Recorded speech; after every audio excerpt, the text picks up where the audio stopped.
Peace talk na naman. Tapos traidura na naman. Hindi na tayo nadala. Ilang beses na nangyari sa atin yan. Ilang peace talk na ang nangyari, pero walang natupad. Lahat bumalik sa dati at nagtraidor. Bakit nga ba hindi natin pinakinggan nung nananawagan ang ating vice presidente? At mukhang matutuloy pa ang peace talk talaga. Dahil na nga, usap na. Nagkakaroon na parang agreement. Meron bang bumubulong kay BBM? Kaya dire-diretso at tuloy-tuloy itong peace talk. Nanawagan si BP Sara na hanggat maaari ay wag munang ituloy ito.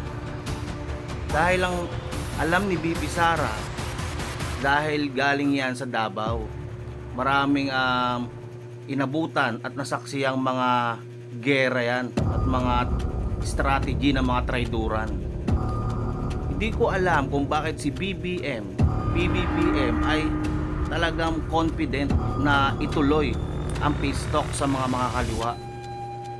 O baka naman may bumubulong sa kabilang tenga nito para matuloy ang peace talk. So ngayon nga babalikan natin kung gaano kadaming peace talks at mga usapin para lang maayos at magkasundo ang mga rebelde, terorista at ang gobyerno. At tignan natin yung mga namatay ng dahil sa mga yan. Kasi may mga pinaglalaban yan eh. Alam niyo yung gusto niyan? Special treatment. Nagde-demand sila, parang mas above sila sa mga ordinaryong Pilipino. Pare-parehas lang naman tayo. Hindi na lang kayo magsikap at gusto nyo magkaroon agad ng pwesto sa gobyerno, share power. Tapos pagka naging mabait ang gobyerno, doon nyo gagawin yung plano nyo. Magte-take advantage kayo para makalamang. Kaya nga tinawag itong agreement with the devil. So tara, pag-usapan natin yan. Let's go!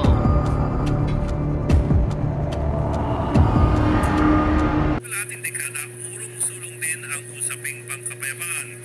Nagkaroon na po ng 40 negosasyon sa 6 na administrasyon at nagpirma na po ng 20 kasunduan mula sa negotiating framework hanggang sa safe conduct process. Pero wala pa rin pinal na kasunduang pangkapayapaan. Sa umpisa ng bawat administrasyon, aarangkada muli ang usaping pangkapayapaan, pero matapos po ng 1 o 2 taon ay nauuwi muli sa bakbakan. Bakit po? Iba't iba mga dahilan. Halimbawa, panahon ni Pangulong Erap, bumitaw mga rebelde sa usaping pangkapayapaan bilang protesta sa ratification ng Visiting Forces Agreement ng US at ng Pilipinas. Panahon naman ni Pangulong Benigno Aquino, gustong ipatigil ng mga rebelde ang conditional cash transfer. Isa pang naging balakid ang usapin ng tatawag na political prisoners. Gustong pakawalan ng mga rebelde ang political prisoners, pero ayon naman sa gobyerno, wala namang ganun. Ang mga rebelde naman kasi ay kinakasuhan ng mga common crimes gaya po ng murder at ng illegal possession of firearms and explosives. Isa pa pong contentious issue ay ang pagsama sa CPP-NPA sa lista ng mga terrorist organizations ng gobyerno ng Pilipinas at pati na rin ng US. Dumatag pa riyan ang pagpasa ng anti-terror law noong taong 2020. Pag nagsama-sama mo ito, marami pa talaga ang kailangang pagkasunduan. At sa lagay na yan, kailangan pang pagkasunduan ng mga sumusunod: social justice issues, human rights, socio-economic reform, at pati political and constitutional reform. So maliwanag, nabasa nyo at nakita nyo, narinig nyo. In short, hindi umuubra ang mga strategy ng ginagawa ng mga nakakaraang administrasyon. Medyo umepective yung strategy pagpunta sa Duterte administration, sa NTF-ELCAC. So dito nga sa usapin na to, nung isinulong yan, hanggang ngayon nakita natin sobrang daming sumuko ng mga NPA. May mga makakaliwa na isiniwalat ang galawan nila.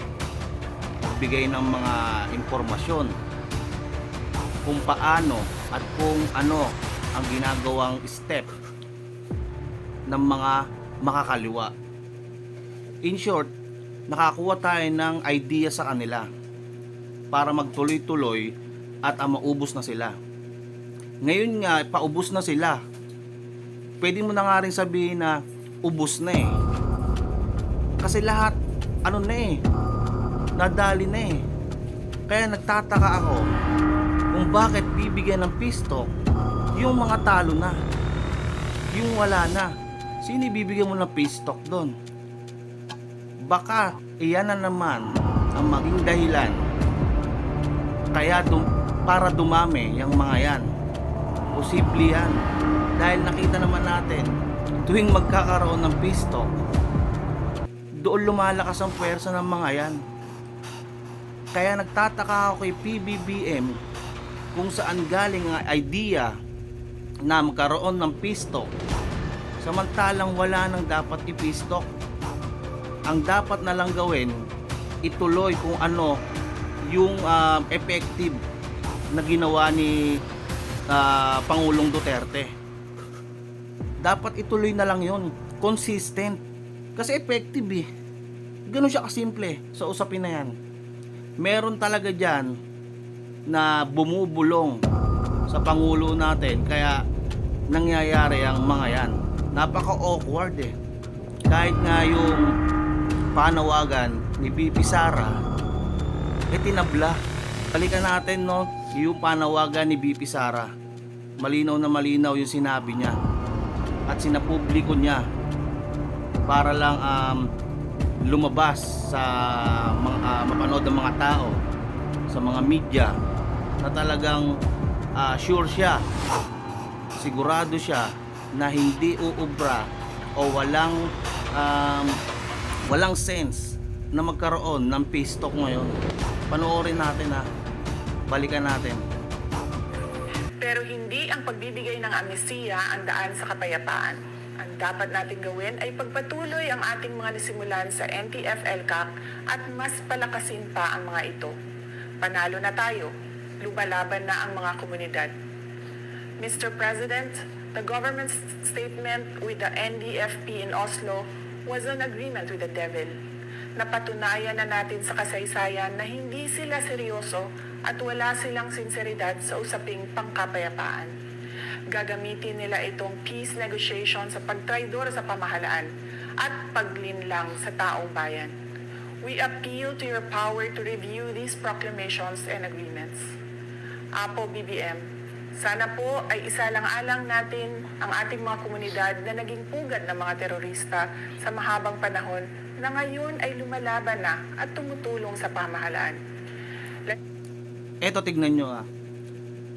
Yung tatay ni BP Sara, si dating Pangulong Duterte, alam naman nating lahat, sobrang bagsik niyan. Patay kung patay. Wash out kung wash out. Kamay na bakal. Yan si Tatay Digong binigyan niya yan ng peace talk, yung mga makakaliwa. So kahit ganong katigas si FPRRD, binigyan niya pa rin ng chance. Ano ang ginawa? Tinarantado si FPRRD. Tinarantado. Alam na nilang matigas yan alam nang matigas yan, pero nagawa pa rin nila. So matotal, wala nang dahilan para pagbigyan itong mga to. Kung babalikan nyo, binigyan niya ng pwesto sa gobyerno, sa cabinet, no? Binigyan niya ng pwesto. Ano ang nangyari? Baliwala.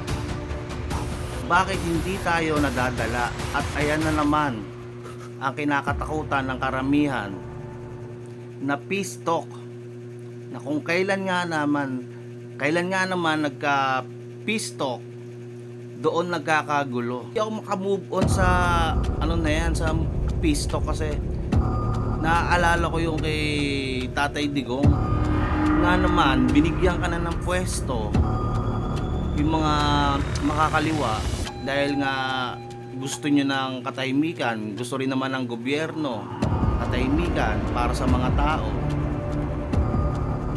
Kung kailan binigyan at binigay ang mga hiling, meron pang gustong kahilingan o hindi pa sila kontento. Iba talaga ang gusto niyan. Iba ang gusto. Gusto niya lahat makuha na. Inuunti-unti lang. At kung akala nyo mabait yan, yung mga yan sa agreement, magiging mabait yan, hindi. Kaya nga traitor kaya nga rebelde Special treatment, gobyerno ang gustong makuha niyan. Wala tayong magagawa dyan, yan ang mga nakatatak sa utak niyan. Yung mga nakuha niya mga tao, mga nakuha niya simula ng mga kabataan pa hanggang tumanda na hindi na agapan, sa eskwelahan pa lang na-brainwash na, kaya hanggang tumanda nasasama sa rally, napopromote, pinapadala kung saan lugar para magtuloy yung plano, may mga purpose para dito nga sa pinaglalaban na hindi naman nila alam yung punot dulo, at hindi sila ang totaling nakikinabang kundi yung promotor na si Joma Sison. Ngayon si Joma Sison namatay na, pero ano ba ang magandang gawin na pinaka-safe?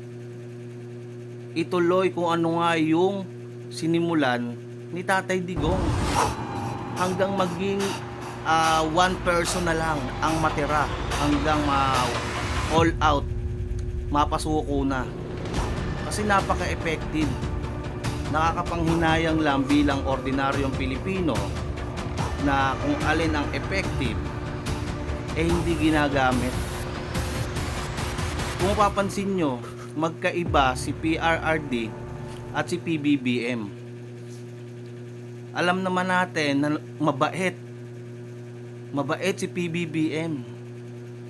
So ano mangyayari niyan? Kung doon nga sa matapang tinarantado pa, dito pa kaya sa mabait? Ano yun? Alangan namang sumuko sila sa mabait. Ang awkward nun. Let us honor the memory of those who died in the senseless and bloody attacks of the NPA, CPP, and DFP. Mr. President, we can negotiate for peace and reconciliation and pursue meaningful development efforts in the Philippines without capitulating to the enemies. Hiling namin na kami ay mapakinggan. Syukran. Ito pa, yung pagsabog sa Marawi, natukoy na kung sino ang suspect. Anong grupo? Ang Maute. Ang Maute ay nabalita o nireport ng armed forces sa huling laban nila sa Marawi nasa 50 pababa na lang. 50 katao pababa na lang ang natitirang miyembro nito. Ngayon, nakagawa sila ng pang-aatake. Ano ang maiisip natin sa nangyari na to? Una, mapapaisip ka. Kaya umatake na naman sila, posibleng may mga pondo na naman silang pambili ng bala at pambomba. Yan ang nakakatakot, kung saan ang gagaling o sino yung sumusuporta sa mga yan. Kung bakit wala na, paubos na, nakakapalag-palag pa. Ganito din sa mga CPP, NDF, dito sa mga nangre-recruit. Lahat yung way nila, iisa lang ng flow yan. Anti-government. Bakit ganito yung nangyayari? Parang lahat bumabaliktad. Si PRRD na mismo ang nagsabi na dapat sundin o dapat ituloy kung ano yung nasimulan, kung maganda naman ito at maganda ang hangarin para sa bayan. Huwag nang mag-iba pa ng strategy o iba ng gawain na walang kasiguraduhan. Itong pagbomba sa Marawi, isang napakalaking epekto nito ay yung mga namatay. Yung mga magulang nito, dapat lagi nating nasa isip.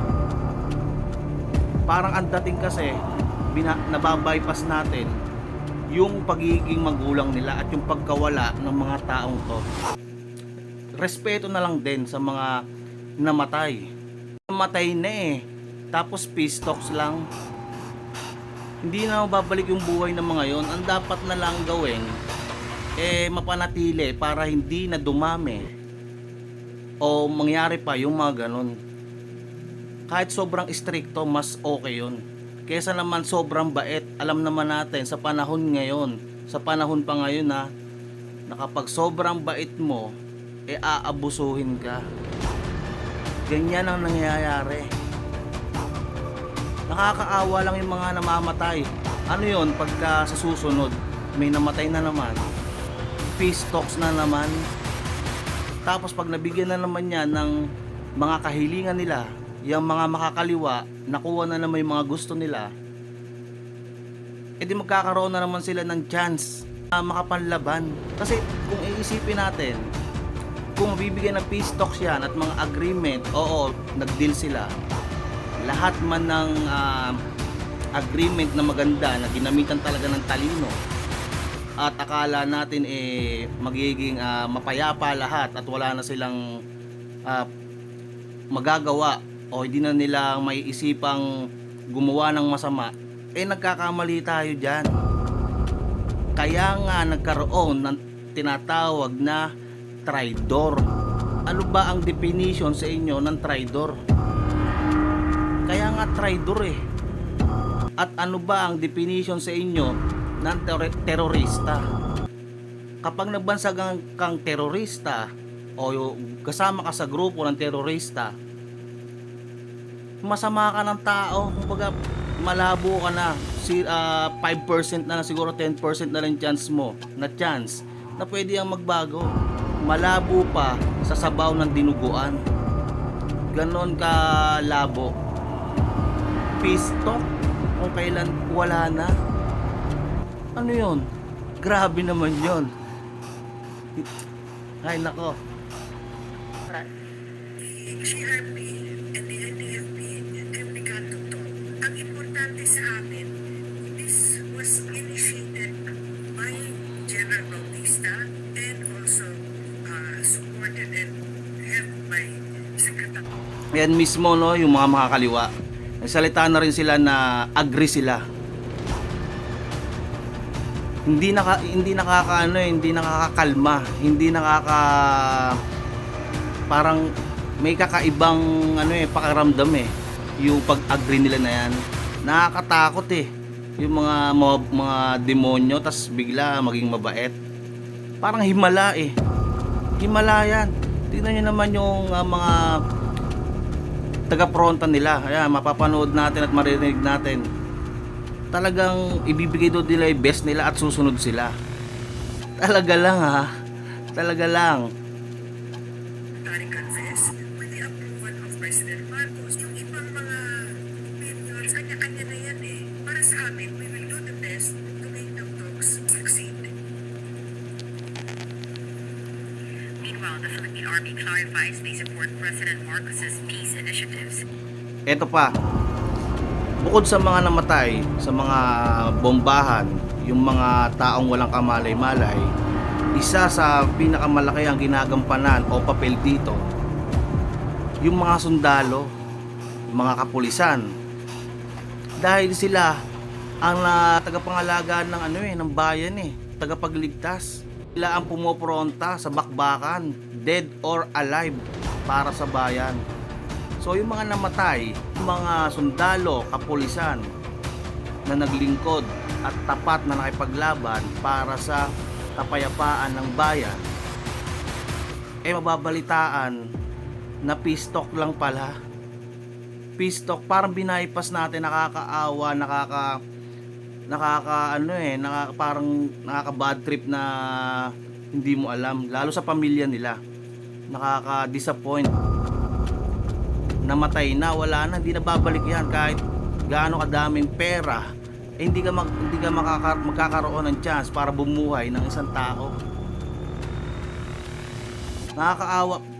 Baka nga pwede pang ganito yung pwedeng mangyari Meron ako naiisip na pwedeng mangyari kung ganyan lang din, na magkakaroon lagi ng peace talk para mabigay yung kahilingan nila. Baka pwedeng pagsimulan yan ng iba't ibang grupo na maging terorista o anti-government. Kasi bakit? Kung iisipin nyo, lahat ng tao napapanood dito sa Pilipinas muna napapanood itong balita na ganito. So maiisip nila na kapag nalabang ka pala sa gobyerno, bibigyan ka ng peace talks o agreement. Ano ang kakalabasan nun o resulta? Bibigyan ka ng special treatment o ibibigay ang kahilingan mo. Yan na yun Kaya nga nakipag peace, kasi nga ibibigay yung kahilingan nila para matahimik sila. So pag naisip ng mga tao yan at bumuo ng grupo, dadami palalo ngayon ang kalaban. So ganun ang mangyayari niyan. Binibigyan natin ng idea yung mga Pilipinong alam natin galit sa gobyerno na magkaroon ng ganyan.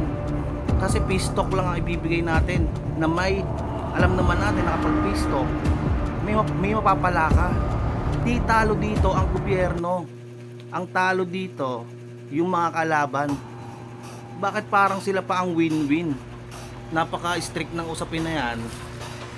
Hindi dapat nagbibigay ng mga ganyan, lalo kung wala ng sense sa panahon ngayon. As in wala na. Aanin pa natin yung peace talk na yan wala na nga hindi na nga sila nakakagalaw pilay na sila. Wala na yung pinuno nila. Wala na si Joma Sison. Wala na si Joma Sison, pero alam natin na yung plano niyan nakalatag pa rin at mayroong papalit sa pwesto niyan. Pero panghahawakan natin na yung effective na NTF-ELCAC na siyang umubos talaga sa mga puwersa niyan, kaya nagkanda pilay-pilay na yung mga yan. Kaya wala na silang lakas. Even na lang kung merong susuporta pa rin na nakaupo dyan sa gobyerno. Lalo nga ito napapabalita na nakaupo sa Congress, itong mga kongresista.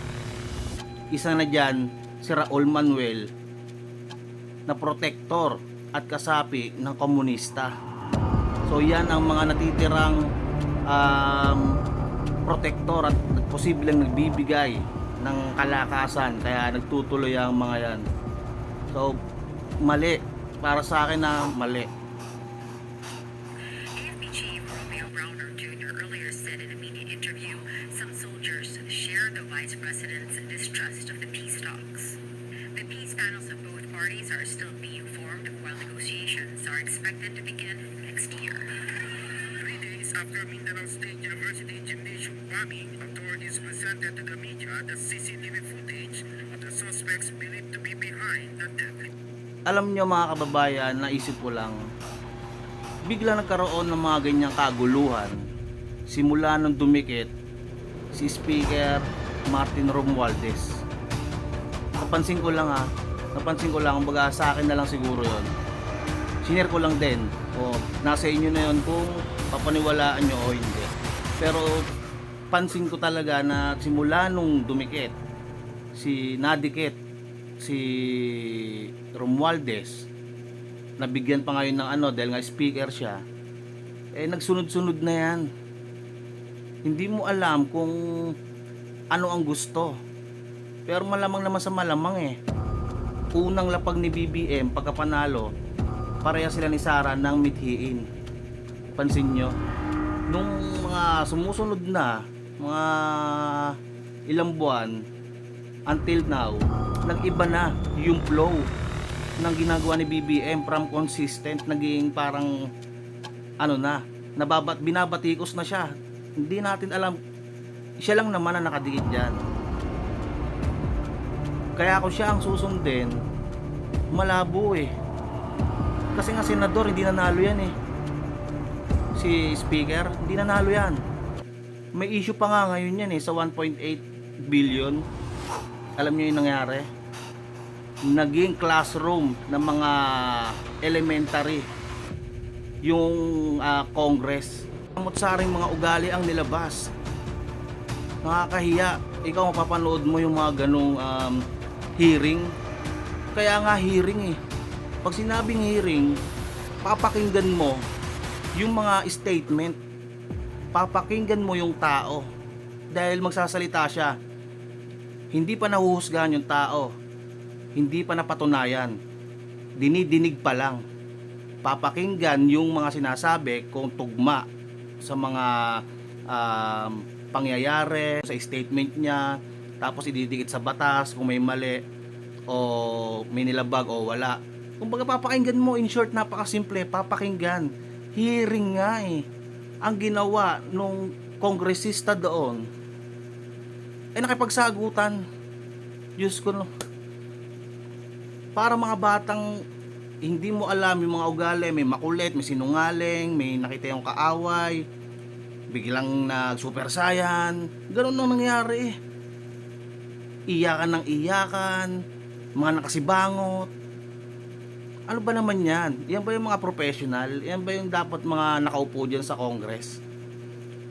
Nagsasalita si Ka Eric, o nagsasalita yung kongresistas, sinagot siya, na which is tama naman, binabastos daw siya. Hearing, nagsasalita yung isa, sinagot ka, pakinggan mo kung tama. Pag mali, dun ka kumana. Pero in professional type ha. Tsaka be humble. Hindi yung parang mga leon na kapag tinahulan, lalapain mo agad. Ang awkward, gusto mga attitude pa lang, may mga issue pa yan ha. May mga issue pa yon, tandaan nyo. Pinapalabas si Tatay Digong yung MOOE ng mga yan. Dahil diyan mapapatunayan kung meron silang kinakatkong na pera ng, sa mga tax. Diyan malalaman hanggat hindi nilalabas yan, hindi pa rin mapapatunayan na sila ay tapat na nagseserbisyo. Kaya pag dilabas nila yan, diyan malalaman. Hindi ko alam kung bakit nagpapatay mali siya itong mga to. Ipapakita mo lang naman.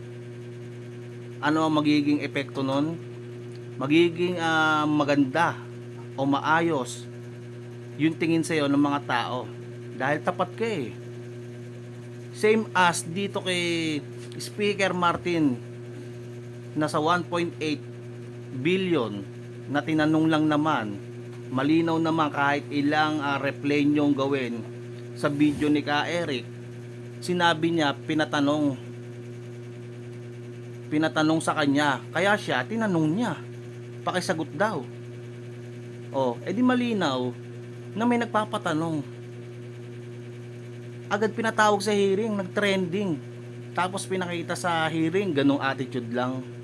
Ang awkward nun. Alam niyo anong dahilan? Ano daw yung malaking epekto sa kamera, sa Congress, sa imahe nila? Magkakaroon daw sila ng pangit na imahe o kasiraan dahil nga daw dyan sa ini-issue ni Ka Eric. Kumbaga inaakusahan daw sila. So ang dating daw sa mga tao, sa mga Pilipino, pangit na imahe.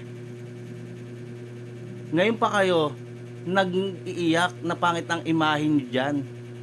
Samantalang sa MOOE pa lang, MOOE, masura na yung ugali nyo. Alam ng mga Pilipino yan. Ang mga Pilipino ngayon, nagmamasid dyan. Nag-o-obserba, nag-a-analyze. Alam nila yan. Ngayon pa kayo, iinda, napapangit ang imahe nyo. MOOE nga, hindi nyo mailabas. Meron pang isa, putok na putok ang balita na merong mga protektor at merong makakaliwang grupo, yung isa na patunayan ng komunista na nakaupo dyan na nasa Congress. Kaya kung may sumusuporta mga congressman dito sa makakaliwa, baka yan yung mga nag-iiyakan at yung naglabas ng attitude, body language, yung mga tinginan, masamang ugali na parang binaboy sa hearing si Ka Eric. Talagang nilapa eh. Parang mababagsik na leon, parang mga hari, bawal pala sila mausog o mabiro. Tong kay Speaker Martin, nausog ka lang ng konti. Pakita mo na lang dapat yung kung totoo ba. Kung totoo ba na 1.8. Tapos ngayon nagrebat kayo. Sabi nyo 39 million lang. Edi okay na. Ang tanong, bakit ganon ang attitude? Ganon ang pinakita nyo lahat na ugali dyan. Halos pare-parehas kayo na naglabas ng sarili nyong kulay. Napapansin ng mga Pilipino yan eh. Napapansin yan.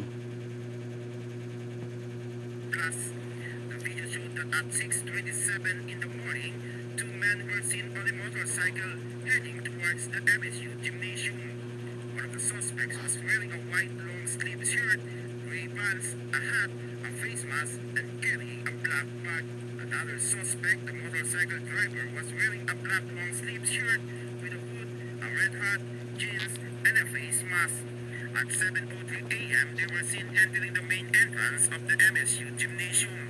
A few minutes later, the suspect identified as Gaddafi Mempesa was seen speaking on a cell phone. Maute yan, maute. A black bag. He was later followed by the driver Arsan Mempesa, also known as Katap, Hatap, or Lapitus. Gaddafi, also known as Engineer, is an IED expert with warrants of arrest for kidnapping, serious illegal detention, and illegal possession of explosive devices, and with a reward of 600,000 pesos for his arrest. Based on our investigation and based on the findings, it could be the sample was used as used as a command or remote control in exploding the bomb. At 7:13 in the morning, the two individuals on a motorcycle were again seen on CCTV, hurriedly leaving the vicinity of the gymnasium. It was also observed that people were running, indicating that the bomb had exploded. According to authorities, the suspects are members of the local terrorist group Dawla Islamiyah Maute Group. One victim recognized Gaddafi alias Engineer as he was sitting next to her. The suspect was then seated at her right side of the chair. He was acting so suspiciously and he was uneasy and he was on his phone calling somebody while the left of his hand was fixing something or doing something under the chair. Very suspicious. According to the witness, she had a good look at the suspect, and even though he was wearing a face mask, she remembered his eyes. When the CIDG presented 3 photos to this witness, she cried and after seeing the photo of this guy. A different witness also remembered seeing our son who drove the getaway vehicle. According to the PNP, based on the reconstruction done on the recovered metal fragments and plastic cups, it appears that 2 bombs were used in the explosion. These were a 60mm mortar and a rocket-propelled grenade. The IEDs were also allegedly filled with TNT, a high explosive component. Investigators suspect revenge for the deaths of several members of the local terrorist group Dawla Islamiyah following military operations in Mindanao is the motive behind the bombing. The AFP continues its operation to arrest those responsible for the bombing. The PNP also announced that they will provide additional rewards for the suspects in the bombing, but it did not say how much. The police are also searching for another suspect who served as the lookout during the attack. Basahin nyo. Ganyan kalakas ang loob ni Romualdez. Basahin nyo. Bakit tayo matatakot makipag-usap kung alam naman nating malakas ang ating sandatahang lakas at matatag ang ating republika? Ano ang ikakabahala natin kung alam naman natin na nasa pamahalaan ang tiwala ng bayan? Okay, malakas nga yung sandatahang lakas. Paano kung bibigyan niya ng peace talk, baka nga maulit, magkaroon ng chance. So kahit anong lakas, kung nakapasok na naman sa gobyerno at nabigyan na naman ng mga kahilingan yan, nabigyan ng chance na makabili ulit ng mga ganito, kasi hindi natin alam malay nyo ba kung yung natutulong ng gobyerno dyan, lalo kung makapasok na naman niya sa cabinet, nag-iipon o nag-aano na yan, kakanvas na naman ng mga panglaban sa gobyerno. Lalo meron pa nga nakaupo nga sa gobyerno na sumusuporta sa mga yan. So lalawak at lalakas na naman yung puwersa nila. So kahit anong lakas, posibleng marami na namang madamay. Yun kasi dapat ang tignan natin. Malakas, oo, noted yan. Noted na yan. Kaso nga lang, iisipin natin yung mga pamilya, yung taong mga mamamatay. Kahit iilan man yan, 10, 20, 30, 50 tao. Kung ang sasabihin mo malakas, o sabihin mo ng nasa 3 million yung sundalo. Kunyari lang 3 million ang sundalo ng Pilipinas.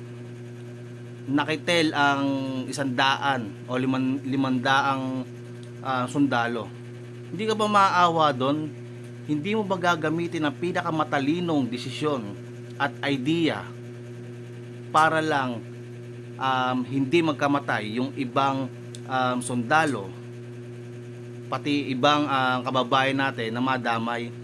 Kailangan natin dito yung pinaka-effective at pinaka-solid safety na desisyon, dahil ang usapan na yan ay dapat pinag-iisipang mabuti. Hindi lang basta naisip mo, ibubulong mo dito kay Insan, dapat nang mangyari. Ano yan, mekos-mekos, sabay tornado? Grabe naman yan, Insan. Kaya ramdam ko ang panawagan ng ating vice-presidente. Kasi ano yan kumbaga tumatayong ikalawang magulang yan ng bansa. So ramdam niya at alam niya, experience niya, nasaksihan niya ang ilang kaganapan ng mga traiduran, gerahan, bombahan, barilan dyan sa parteng Mindanao. So doon pala makakakuha tayo ng konting idea at mapapaisip tayo na may punto ang vice-presidente. Lalo ang tatay niya, si Tatay Digong, ay alam lahat yan. At kaya nga siya nakagawa ng effective na strategy dahil dinaanan niya yung mga yan. May experience sa mga pangyayari na yan.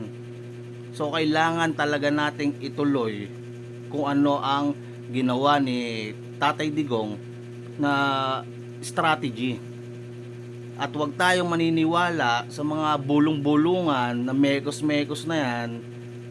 Baka mamaya maging mga Indiano na lang tayo dito. Biro lang. Walang problema sa mga Indian. Ang akin lang, pag-isipan mabuti. Ika nga i-analyze. Napaka-importante mag-analyze. Dahil ang balita ngayon, yung mga kabataan, dire-diretsyong nare-recruit. Kapag binigyan ng peace talk, mas maraming dadaming plano, hakbang, traiduran ang mangyayari. Hindi man ngayon, hindi man bukas, o sa isang buwan, sa isang taon, pero posible, malaki ang tsansa na panandalian lang ang peace talk. At pagkatapos ng peace talk na yan, at sila mismo ang magdidesisyon dyan kung gusto na nilang traidorin ang gobyerno, ang epekto, kawawa ang sambayan ng Pilipino. Yan ang pinakamalaking punto. Basa ulit tayo. Basa lang ng basa para baka mag-sink in sa utak natin. Basa-basa din at analyze, makinig, pag-isipan, at huwag makinig sa mga di nag-iisip. So yun lang ang akin, no. Kung may mekos-mekos yan, madadali ni mekos-mekos yan, ay putang ina, gaya ng sa Indian street food, masasalaula din tayong mga Pilipino. Yan ang mangyayari sa atin kapag sinunod natin yung mekos-mekos. Insan! Insan! Hoy!